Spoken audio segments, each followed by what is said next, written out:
Welcome back to online classes. Dear students, how are you? I am James here. Today I am going to discuss with Indian Penal Code, Section 337.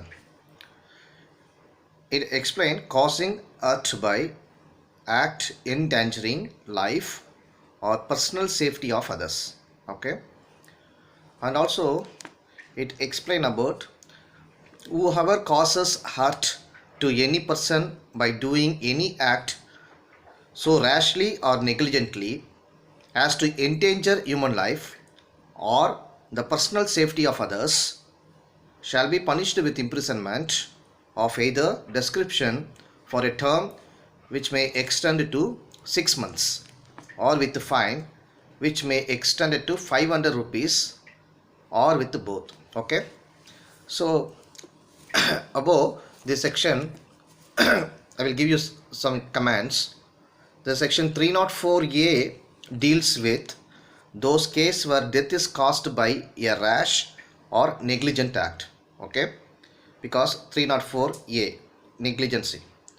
But in this section where hurt is caused, the essential ingredients of section 337 of IPC are that whoever causes hurt to any person by doing any act rashly or negligently as to endanger human life or the personal safety of others shall be punished. So one of the essential ingredients of this section must be that hurt must be caused to someone in doing an act and the person bearing to take reasonable care is said to be negligent of his act. Okay, and this section also apply only to acts done rashly or negligently but without any criminal intent. But such negligence or rashness must be proved as would necessarily carry with it criminal liability, where the victim suffered only simple injuries. Okay, section 337 is to be applied. Only simple injuries. Okay, simple injuries by act endangering life. Okay, I will give you a small examples. Here the allegation was that accused, a driver of Punjab Roadways, caused accident with a tempo due to his rash driving resulting in injuries to passengers seated in tempo. Photographs as well as site plan indicate that tempo was on its extreme left side of the road, okay, where the bus had left its own side and come in contact with tempo. Here the guilt of accused stands fully established. Okay, so section 337 was applied here. And another example, allegation was that, this is another example, allegation was that the accused petitioner drove the bus rashly and negligently while entering the bus stand and sandwiched the passengers between the building pillar and bus. Okay, the defense version was that complainants sustained injuries while boarding a moving bus. Okay, moving bus, but evidence shows that accidents had taken place on account of negligence of accused. While maintaining the conviction under section, what section applied? Section 279 of IPC and 337 of IPC, conviction under section 338 of Indian Penal Code is set aside. Okay, and another point,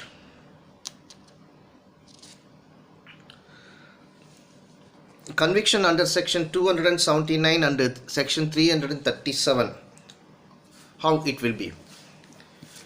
whether a court can convict a person under section 279 of IPC and 337 of IPC for commission of the same act, same act, okay, of the offense, and accordingly pass sentence under both the sections, as the offense having been outcome of the same act, the court should punish the accused for one offense, and at the same time, while passing the order of sentence, the court should also consider that when the sentence prescribed under section 279 IPC being higher, it is a grave offense than the offense prescribed under section 337 of IPC.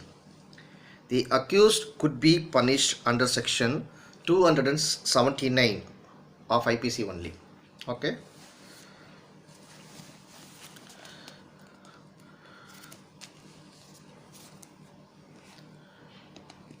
We'll go to another section, section 338 of IPC.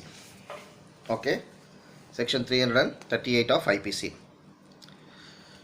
It says causing grievous hurt. Earlier section is only simple hurt. Okay, this section deals with grievous hurt. Causing grievous hurt by act endangering life or personal safety of others. Okay, this section explained about clearly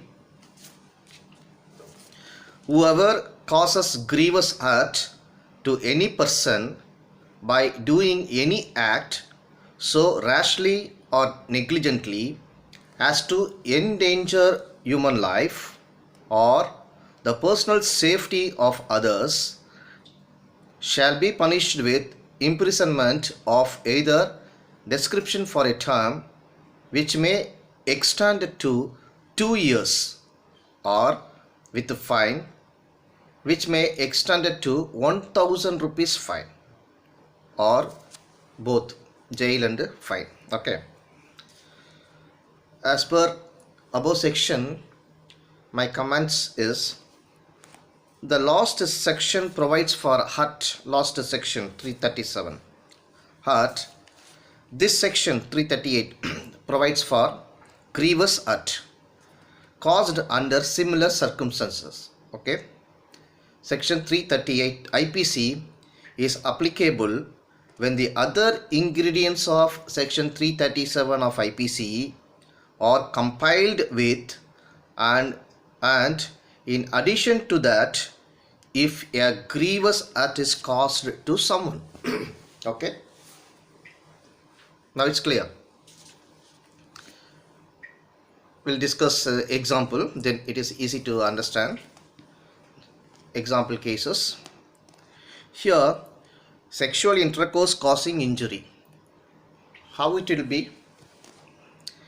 A husband has not the absolute right to enjoy the person of his wife without regard to the question of safety to her.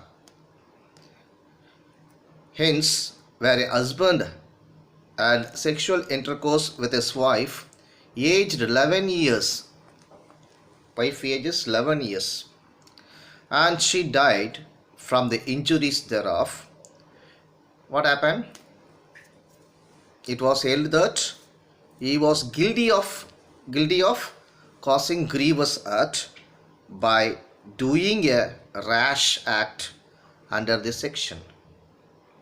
Okay, but here section 375 subclause 6 of Indian Penal Code will now make the husband guilty of rape also. Okay, where a driver of motor bus, okay, by reason of his intention and failure to apply brakes, this is other example, where a driver of a motor bus by reason of his inattention and failure to apply brakes pressed a person against a wall. What happened? What punishment? He was held to have committed an offence under this section. This section means 338, because grievous hurt by endangering life, okay, as well as under section 279 of Indian Penal Code. Now it's clear. Okay, I will discuss with the comparison of section of IPC. Why? Because if you are going to, if any trial court, that time you must give any evidentiary value of any cross examination. You must prove or you must defense for your client. Okay, example, running over by cart, where a person, by allowing his cart to proceed unattended along a road, ran over a boy who was sleeping on the road. What happened? It was held that he had committed an offence under section 337 or section 338. Anyone. Okay. And another point of view based on this section, section 304 subclause part 2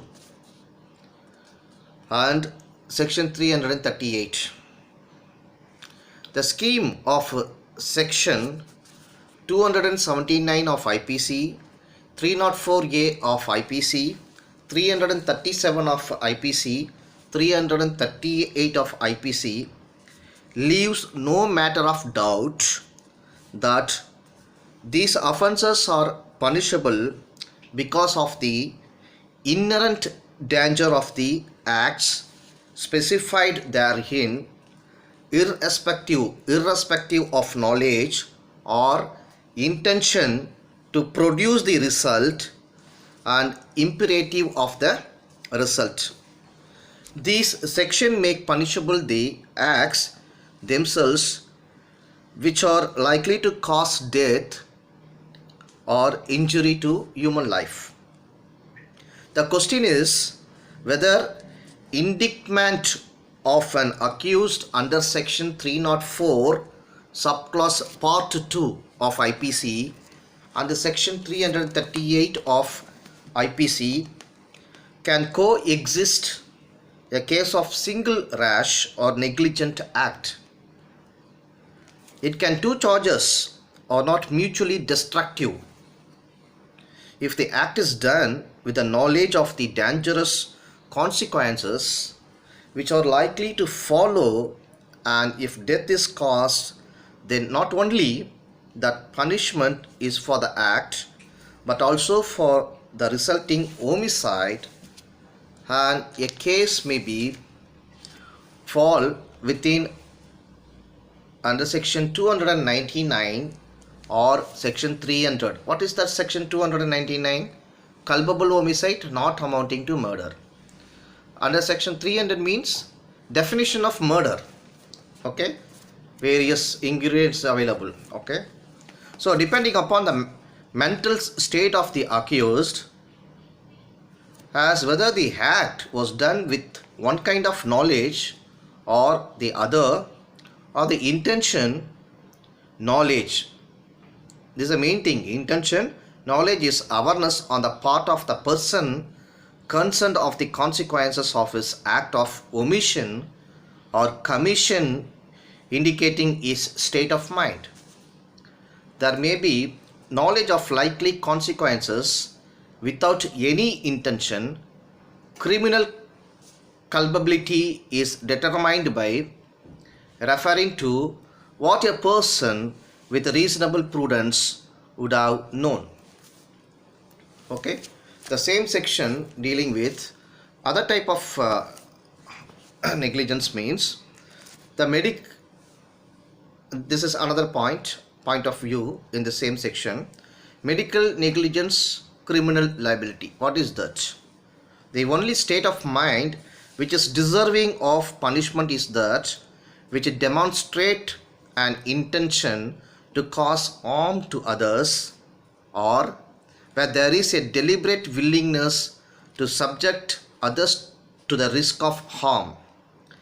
Negligent conduct does not entitle an intention to cause harm, but only involves a deliberate act subjecting another to risk of harm, where the actor is aware of the existence of the risk and nonetheless proceeds in the face of the risk. In factory side, what will happen? How this section will be applied? Offense under Factories Act. While you are studying labor law, Factory Act also, if any disability, if any negligence, that time this section will be applied.